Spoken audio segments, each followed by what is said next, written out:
Okay, maayong gabi, maayong good morning, or good afternoon, everyone. So, tanan nga nagpaminaw, sa ato ang mga listeners, sa ato ang mga suking tigpaminaw, sa ato ang mga followers. Maayong gabi kaninyong tanan. Aniya nasab kita sa atong programa, sa Heal, Teach, segment, or sa ato ang New Start na program karong kagabion na. Atong gipanimbaya ang atong mga higala sa kahanginan. Una sa tanan ako magapanimbaya ni Barangay Captain Libitan sa kapitan diri sa Inubulan o sa to ang kapitan sa Barangay Saray, si Kapitan Demi Zambrano. Maayong gabi kap, kauban sa inyong mga pinalangga ang mga kagawad o sa uban pa nga mga staff. Maayong gabi kaninyong tanan. Dalaygon ang Diyos tungod kay nakahimo na usab kita, nakadangat kita ni mga orasa aron sa pagtuon kung unsa gyud ang plano sa Ginoo alang sa atong maayong panglawas. So atong gi tun-an ang katong New Start, the nutrition, exercise, water, sunlight, temperance, air, rest and trust in God. New Start tong last week, no? So ato sab gipanimbaya si Mayor Capistrano. May gabi ka din Mayor, kauban sa imuhang mga pinalanggan nga kagawad o mga staff. Ikan kini sa Adventist Light Media o sa inyong igsuon. Maayong gabi ka ninyong tanan. And then, akong gipahibalo ang tanan nga live kita sa ato ang Adventist Light Media Ministry kada Sabado sa gabi. Daghan pa mga programa nga live din sa ato ang media, sa ato ang Facebook.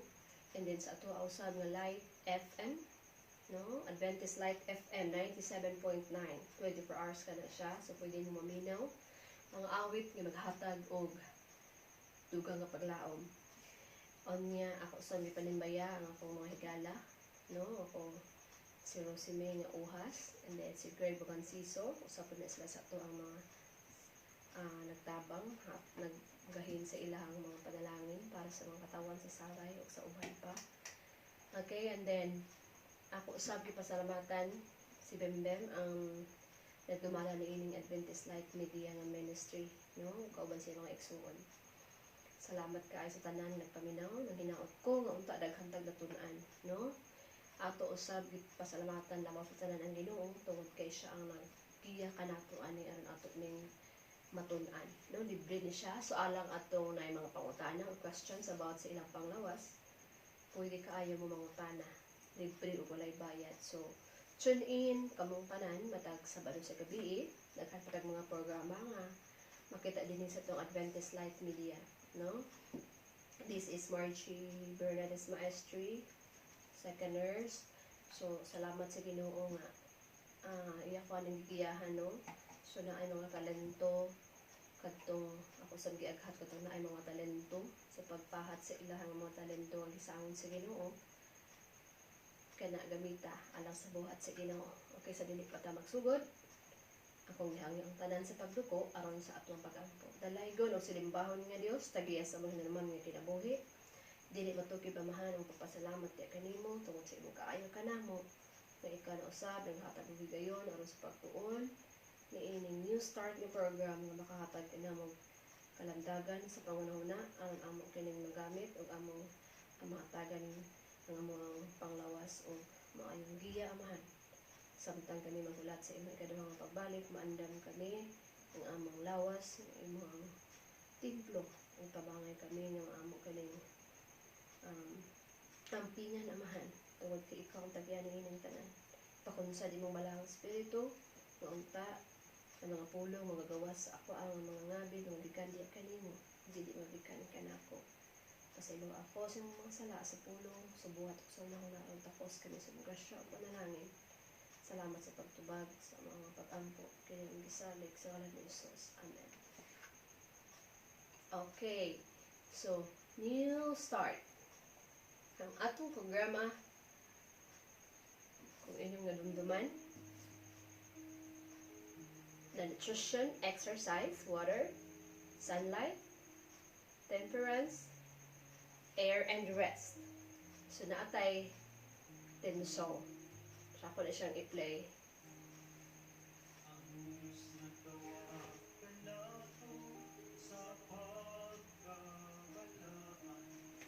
Nindot niya siya kay sa tanang kasalanan.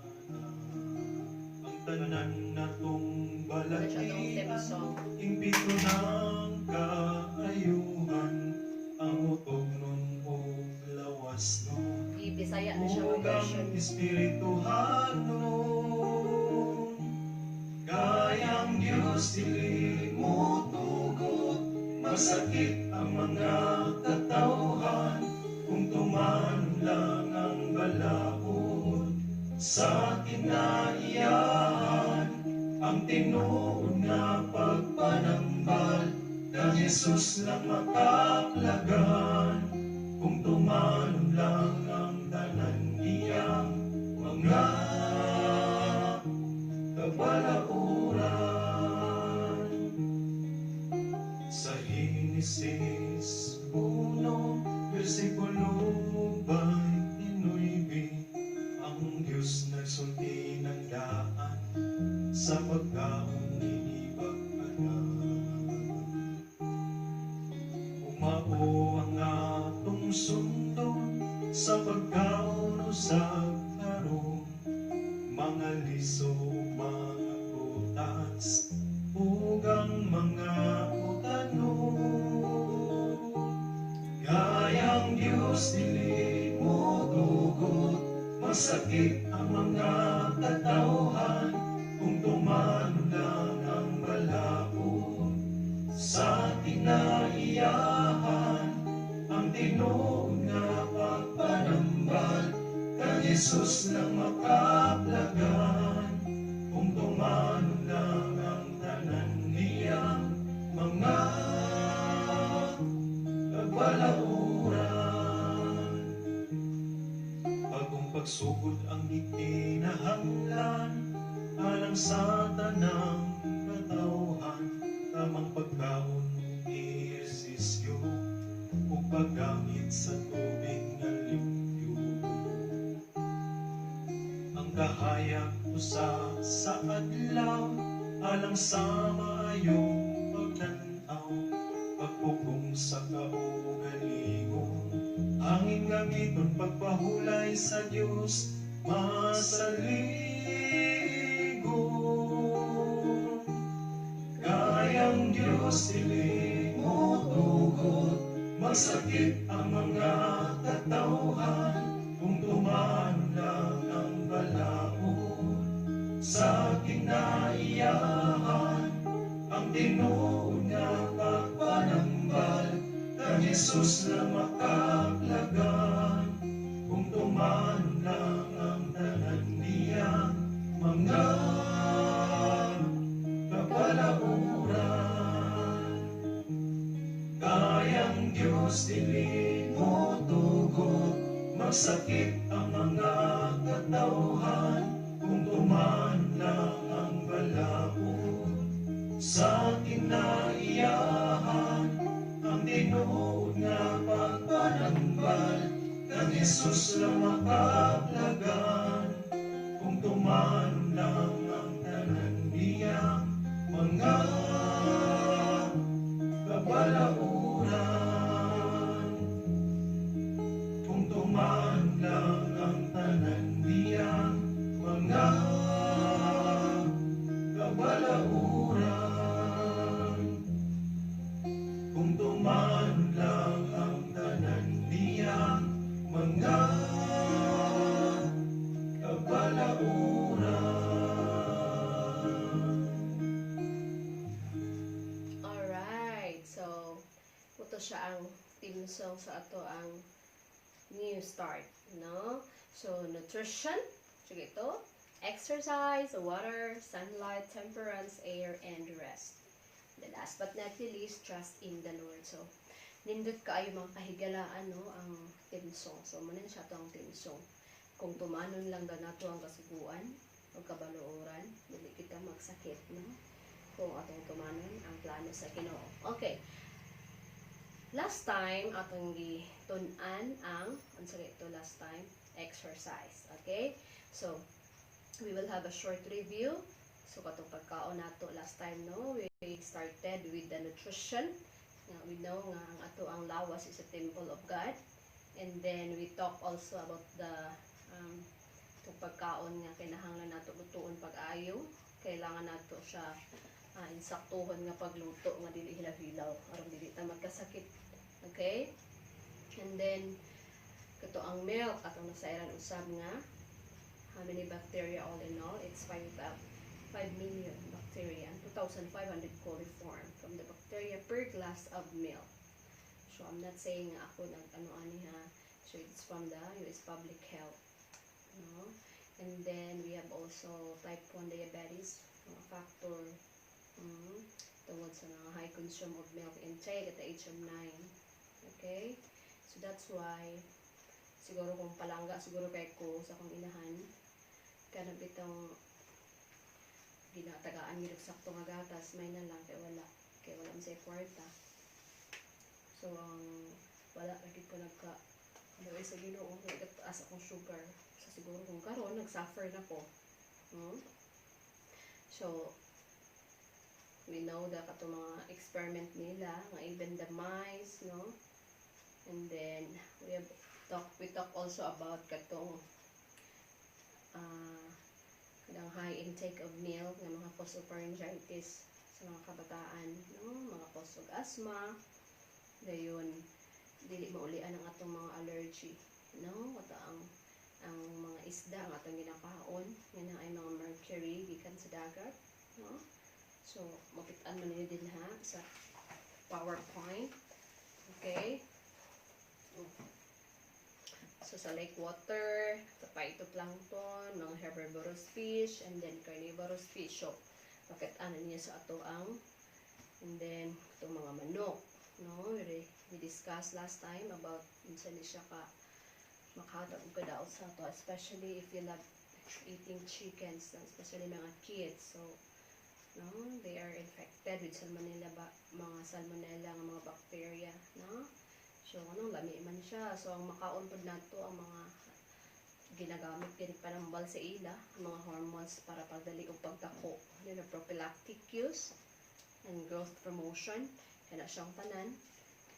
No? Kaning therapeutic use, fix the one sick cow. So, kada siyang manok, ginagamit sa ilaha. So, manang ato po ng makaon. Kung sa atong ginabaho, nila panambal nila. So, ato po na siyang makaon. No? And then, that's why, ang mga allergies sa itong mga kabataan, dili siya maulian kasi unong ubo. Because it always kanang matrigger pa noon siya masamot. No? And then, it's getting worse. Itong mga asthma, mga kabataan, the moment I stop, bitang painom og gatas sa akong anak, then wala naman siya dala sa ospital, pero isa Ginoo. No? And then, remember also ang atong makaon, you can cook this one, the potato, ilan lang istadihan, no? So it's very safe and it is recommended. No? Brown rice, kato na mga high blood, rolled oats, but then lutuon lang gid sa pagayo. No? Yung mga white beans, broccoli, pero remember nga, sa tanan nga, mo excess na ganit na siya, makasak mga sa talaga nanagi ka ng effect. Okay? So, mga pagkaon sa mga anti-cancer. So, of course, mga fiber, mga green leafy vegetables, fruits. No? So, kada siya, it results in a low instant of pre-cancerous polyps in the colon. Okay? Ako lang i-review. So, anyway, ang water is maramambot siya. Okay? So, according here, remember last time nga ingon ko nga it doesn't mean nga kung vegetarian ka dili ka magkasakit, but it prolong sa maning life extension. Ito ang kinabuhi, no?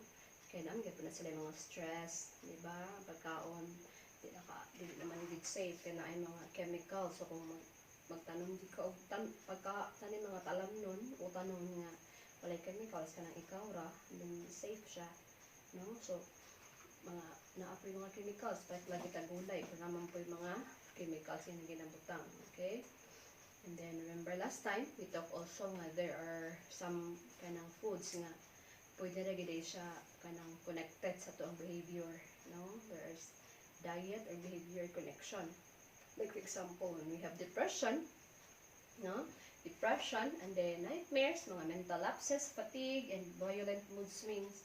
Then according to psychologist Barbara DeReed's research, one cure was found if you omit mga sugary junk foods.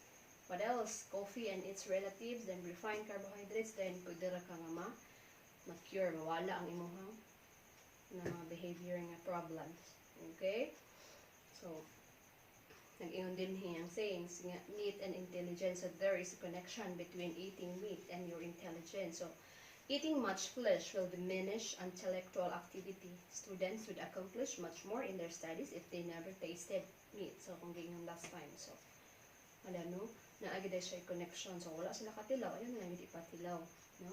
Because it diminished their sa mga intellectual activity. So, pwede siya mag-degrade yung anak ko, yung patilawon. So, while wala pa katilaw, so when the animal part of the human nature is strengthened by meat eating, the intellectual power diminishes proportionately. So, mawala po na siya. Anong po siya kawala. Okay, so remember last time, I also mentioned nga kani mga starch, hindi na tutuon pag-ayo, grains or mga oatmeals. Then, ang radiologist, ang mga specialist sa MRI, makita dito no nga na ay kuan dito wala pa nangaluto. That's why kung magluto ta, ato gid siyang lutuon pag-ayo. Even mga rolled oats 90 minutes, corn grits 3 hours, and all other grains 2 to 3 hours. Okay, and then remember last time nga we talk about mga katong exercise. Okay, we talk about the exercise, the importance of exercise. Nganong kailangan mo dito mag-exercise? It's because first, it increases your muscle strength and it increases muscular mass, also endurance. So, dili ma-injure, dili ta dito mapiang kung sige taga-exercise. Walking. So, kung mga bata or tigulang, lahi din siya og exercise. Kaya mga tigulang, vulnerable na kaya sila. Anang gabok na ang mga bukog. Di na kay ligon. That's why, kamay lang na ma-slide. Pwede rin sila nga mapiangan or mabalian og bukog. Okay? And then, thickens cartilage. I-mention ako na last time. And strengthen tendons and ligaments. No? Ito mga bukog, ang bone mass, and decrease amount of kato. Ito ito, gingan ako. Tissue, a fat tissue, and increased number of mitochondria, the powerhouse of the cell. And then also increases the oxygen deposit, no? Kailangan ta mag-exercise, no? Kapila man gyud. So generally speaking, ito ang giingon, a half hour to an hour of moderate exercise daily. So maglakaw say gabaklay ko din kay naaman ko karon sa lumbia kung gapuyo. So kung mabaklay ko, siguro 1 kilometer, pero mga 15 minutes na siya sa kulang, siya. Pero kung ga-work ka, mga work is lakaw-lakaw, going to and fro, and that's enough. Half an hour to 1 hour, enough na siya. Okay? Silang tagkatulog, and according to Earl of Derby, said, those who cannot find the time for exercise will have to find the time for illness. So, magitaan ni mga sakit. Kung sila kagkatulog. So, manang exercise also neutralizes stress. So, kung stress ta, exercise ta, mawala itong stress, mawala itong tulog. Okay? And then, it promotes also growth, increases oxygen of the body, and speeds recovery from surgery, and also reduces blood pressure, katong mga high blood ron. So, kailangan to sila nga mag-exercise. Kita, no? Bisan kita na kontag mga circulation problem. Also, it reduces clotting and reduces blood cholesterol. So, muna gani, pag nakatatag sakit, ang doctor would say, sige ma, ma-exercise ka ha, tagaan ka og per gram. Sige, kani exercise mo na kada adlaw ha. Magkauna, mauni. So, nakay meal plan, hatag sa doktor sa imo ha. Okay, so, remember nga, kung sige lang tagkatulog, kung saman, wala dito tayo madaw-daw. Atong madawat, maragid ang sakit, no? Sakit, lagid ang atong gasa, no? And then, now let's proceed to water. Okay, how important is water? So you know what? For me, it is better to have to have water at home than to have no electricity. So bahalag kanang wala tay kuryente, no? Wala tay kuryente basta naa lang tay tubig because water is life. So it's better to have water than electric power. Kay kung mabuhi man ta, mo-excess man ta, makasurvive ta, pero kung wala ito water, then patay gid ta. No? So, I've seen also a movie katong nawala siya sa tunga sa dagat, then pila to siya kabulan, but then he survived because tungod sa water. Dili ang katong tubig sa dagat, pero basta gahimo siya og something nga kanang mga cellophane gani, musingot lang siya, mag-produce siya water, kaya ginainom. So, makasurvive lagi ang tao kung naay tubig, no? So, makasurvive ang tao kung naay water. Okay, what are the benefits of water? So, according here, 42.5 quarts of water, 60% of the body weight. So, ang atong lawas, composed ang atong 60% of the body. Okay? And then sa bones, naa siya 20 to 25% of water. And then sa blood, 93% water. And then to ang brain, 85% water. And then 10% water. Tanawa. So, muna siya nga, ang atong lawas, di ba? Kung walay tubig, ang saman, dili ta mo survive. And remember also, our kidney, muna siya ang rules ito ang kidney. It's the nature original recycler. So, atong kidney, muna siya ang pinaka-last nga mo filter tanan. No? So, ato ang kidney. That's why, kung kulang ta og water, wata inom og water, kaya sige tagpanington, kidney injury, and then it cause dehydration. Diba? Kanang magkalibanga, diba? Wala ng tubig, sukaha. So, that's why ang sa hospital, sa mga bata gani, or mga adult, they are vulnerable. Sila ana ang mga kanang dehydration, dali sila ma-dehydrate. Kaya ano, kanang ang mga bata, ang ilang tolerance ba? Akit ang kaning tawag gani, kung magkalibangan na gani ang bata, especially more than 10 times a day. So, you need to go to the hospital, ipa-check up na siya kay dili mo kaya na sila mainom og tubig unlike sa mga adult. So, that's why may ng doktor nga kung nagkalibanga ang bata, nagsukaha, muna ilang ginaano nga volume per volume replacement. Kung unsa ayang gisuka, kung unsa kadaghanon ang iyang gisuka, maupod na kadaghanon ang iyang imnon.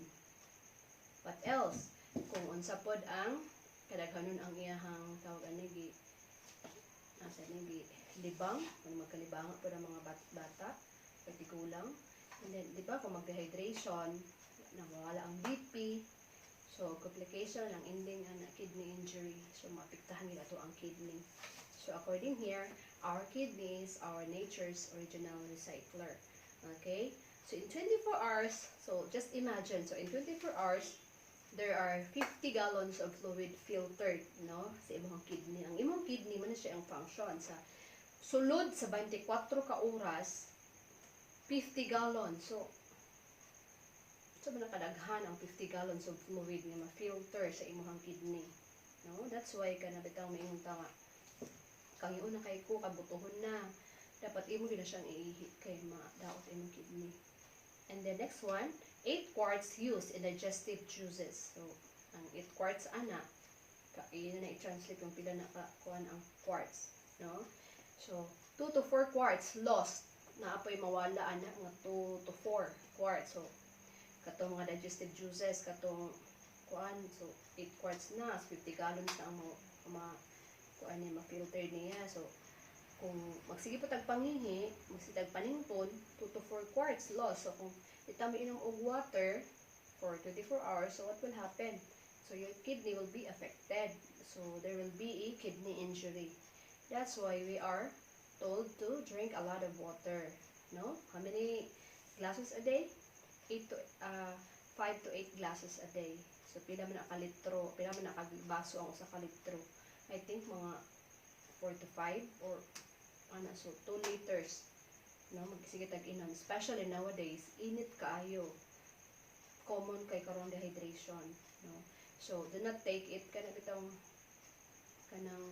sana take it for granted kay mga bata na sabi na din kiat gabi og tula.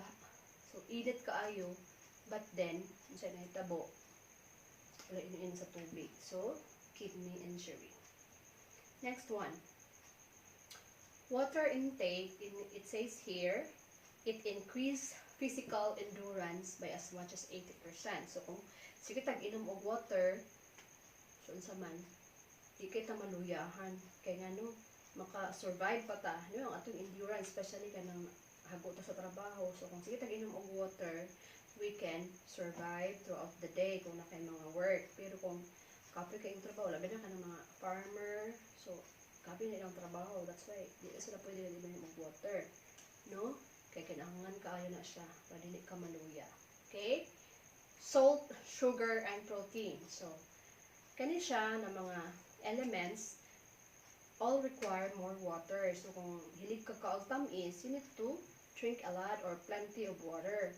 And also salt. Kay kaning salt, manggod, mga kahigalaan, kung asa ang kanibitang parat, dito po ang tubig. So, kailangan mo nang magka-kidney injury ka, kaya nabitang, hindi ka magsigig inom og water, inihilig ka og parat. Dapat, kung sige kag inom og parat, nabitang mga spices, no? Kaya nang, daghan po tubig, para ang itong kidney dili maapektahan. Diba? Common po sa mga kaning mga lalaki o babae UTI. Kaya nabitang dili hilig inom og tubig, sige lang inom og soft drinks, and then parat, no, bulad, ginamos, mga spicy, also with sugar, no, kay dili man siya ma-drain, dili ulay mo flush out sa imong lawas, so mga toxins. So kani siya mahimo naman siyang toxins kung pag kuan na siya mabutang sa imong lawas. So sige kagkaon, di aday kakaihi, sakit na kay pangihi, no? So, complication. So, mga UTI or other problems, kidney problems, nga, hindi ka parat, sugary, and then, itong high in protein, like meat. So, wala pagkikikaon sa mga vegetables, so, may tabuan na, no? Nagka-kidney injury ka. Daghan na kaya ang problema. So, kanista na, pili ka parat, hilig ka og mga karne, o hilig pa ka og kaning tamis, then you need to drink a lot of water also. According to the World Health Organization, the incidence of illness around the globe would fall by 80% if people in the developing nations have access to pure drinking water.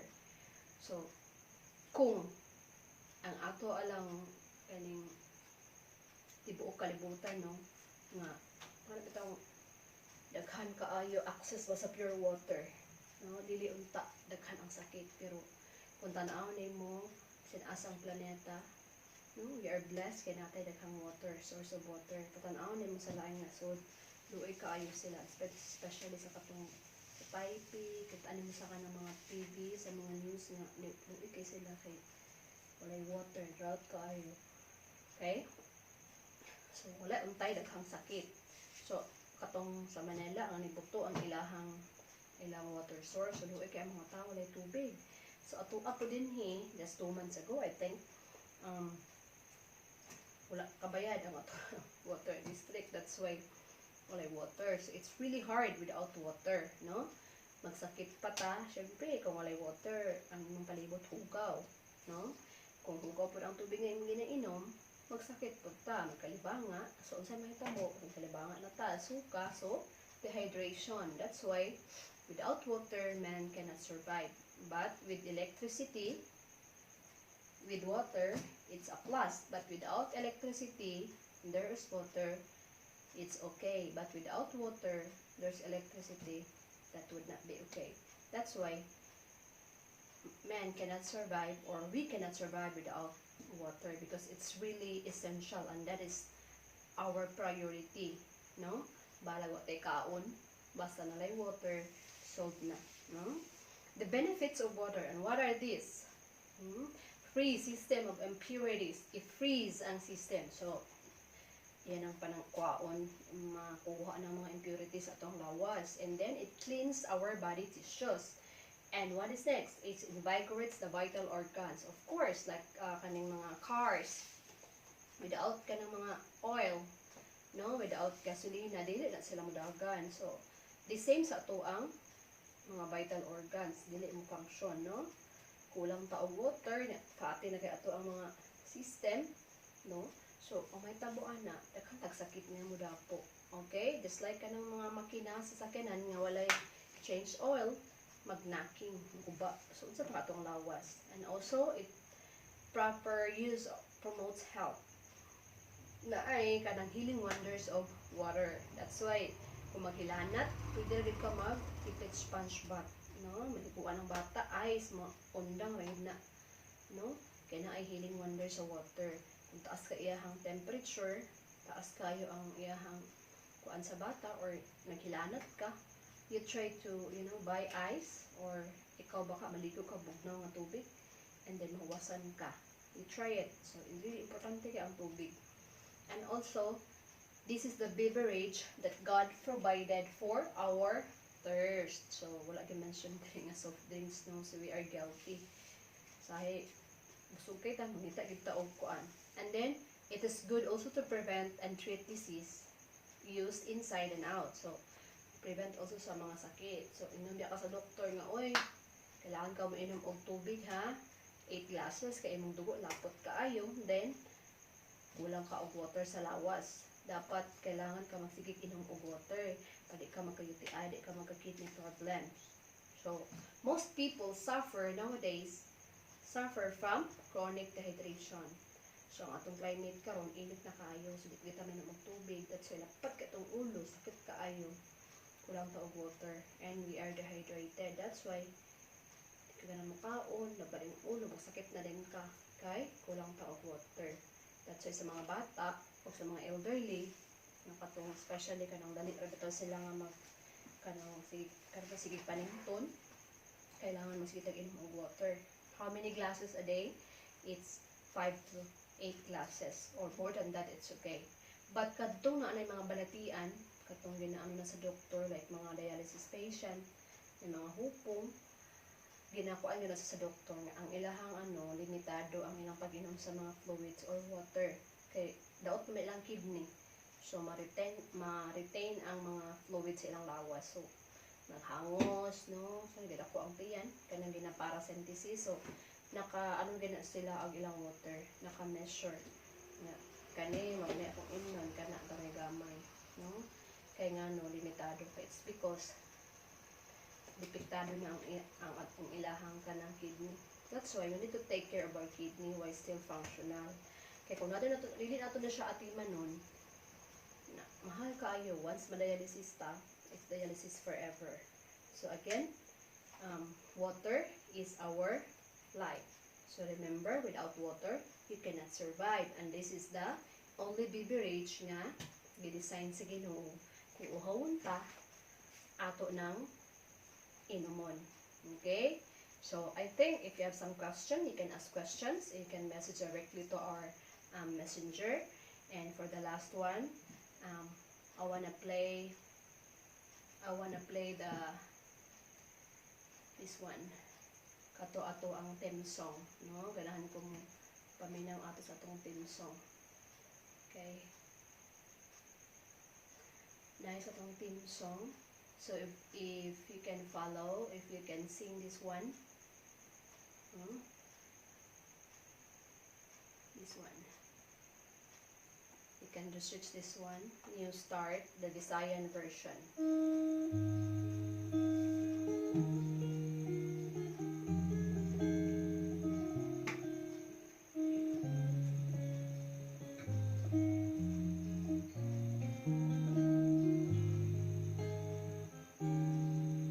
Ang Diyos nagtawag kanato sa pagkabalaan, andam siyang mupasaylo sa tanang kasalanan.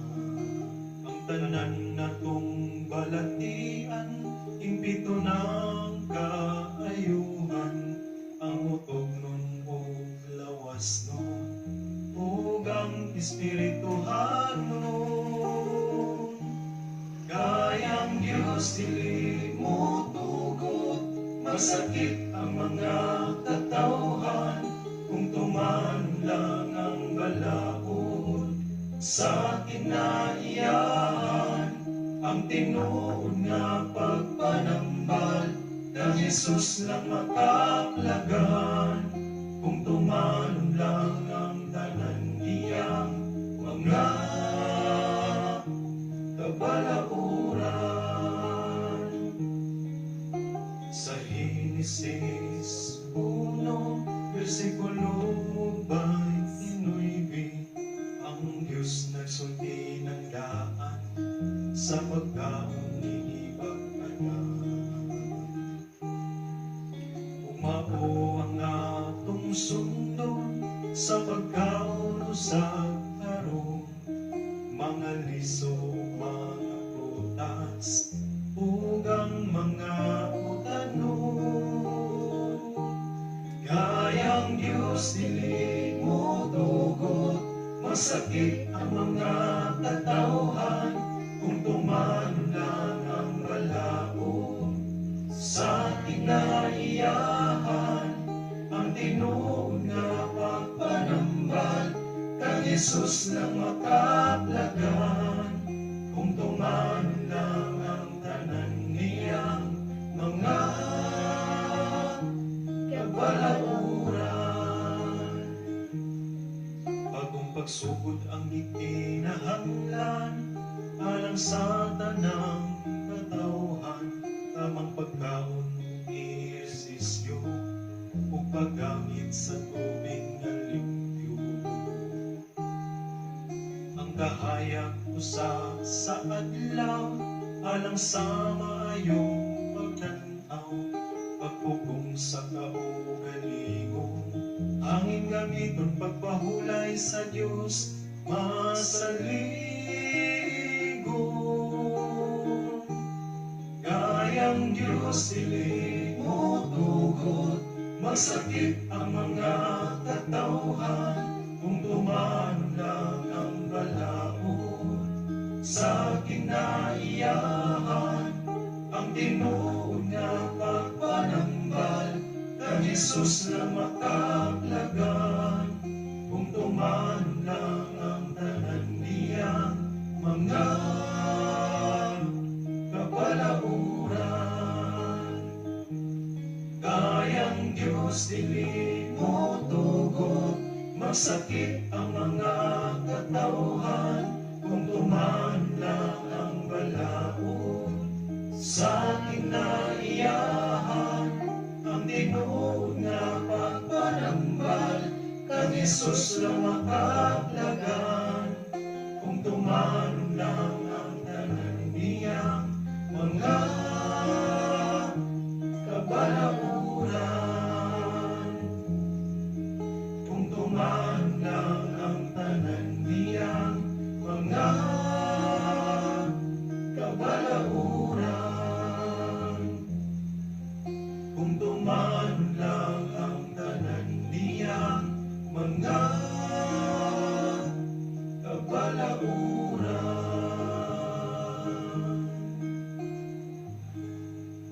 Okay, so mao kato ato ang new start o Heal Teach segment. Maayong gabi sa tanan.